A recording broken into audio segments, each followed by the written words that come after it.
Next देखिए electric resonance. पहला है series resonance circuit. Series resonance circuit में क्या होगा, LCR सीरीज़ में लगे होंगे और मैक्सिमम करंट इस सर्किट में से फ्लो करेगा, उसे बोल दिया जाएगा सीरीज रेजोनेंस सर्किट।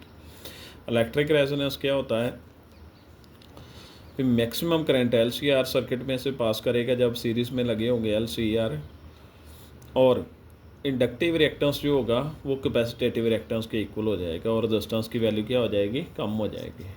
ये करंट का फार्मूला आ गया, I = E/Z बोल सकते हो आप। जेड क्या है, impedance resistance of LCR circuit, Ohm's law के अकॉर्डिंग I = V/R आ गया। जेड की वैल्यू ये इम्पीडेंस की, इम्पीडेंस रेजिस्टेंस है RLC सर्किट का, या LCR सर्किट बोल सकते हो, ये सेम आ गई। XL की वैल्यू क्या है, ω/L, और XC की वैल्यू क्या है, ω/C। XL क्या है, इंडक्टिव रिएक्टेंस, किसका रेजिस्टेंस, इंडक्टर का रेजिस्टेंस। XC क्या है, कैपेसिटर का रेजिस्टेंस है, कैपेसिटेटिव रिएक्टेंस। जेड की वैल्यू ये होगी, ये लिख दी जेड की वैल्यू। अब जहाँ पे XL की वैल्यू ये लिख दी और XC की वैल्यू ये लिख दी। जहाँ पर लिखा हुआ है अगर लो फ्रिक्वेंसी होगी तो इसकी वैल्यू कम हो जाएगी, ये इन्वर्सरी रिलेशन में है तो इसकी वैल्यू क्या बढ़ जाएगी, ओमेगा की वैल्यू 2πν डाल दी है इसने। अगर लो फ्रिक्वेंसी होगी तो इसकी वैल्यू कम हो जाएगी पर इसकी वैल्यू बढ़ जाएगी क्योंकि इसका फ्रिक्वेंसी के साथ क्या है, इन्वर्सरी रिलेशन। बट रेजोनेंस पर क्या होगा, XL और XC दोनों की वैल्यू क्या हो जाएगी, इक्वल, और न्यू की वैल्यू न्यू नॉट यानी कि रेजोनेंस फ्रिक्वेंसी की इक्वल हो जाएगी। ये देखिए, ये इम्पीडेंस का फार्मूला लिखा, XL = XC हो जाएगा तो ये 0 हो जाएगा।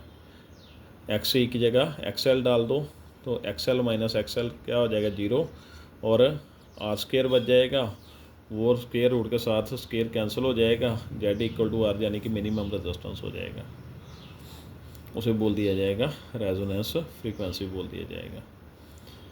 उसके बाद देखिए रेजोनेंस पर ओमेगा = ω0 लिख दिया यानी कि XL = XC। XL की वैल्यू ω/L थी पहले, अब ओमेगा = ω0 हो गया तो ω0 डाल दिया, और XC की वैल्यू 1/ωc, ओमेगा की जगह ω0 आ गया। इसको क्रॉस मल्टीप्लाई कर दो, L नीचे आ जाएगा, स्केयर हटेगा तो इस पर अंडर रूट आ गया। ओमेगा का फार्मूला 2πν0, नॉट लगा हो तो नॉट लिख दो, तो इसमें न्यू नॉट की वैल्यू ये आ गई 1/4π√LC। तो ये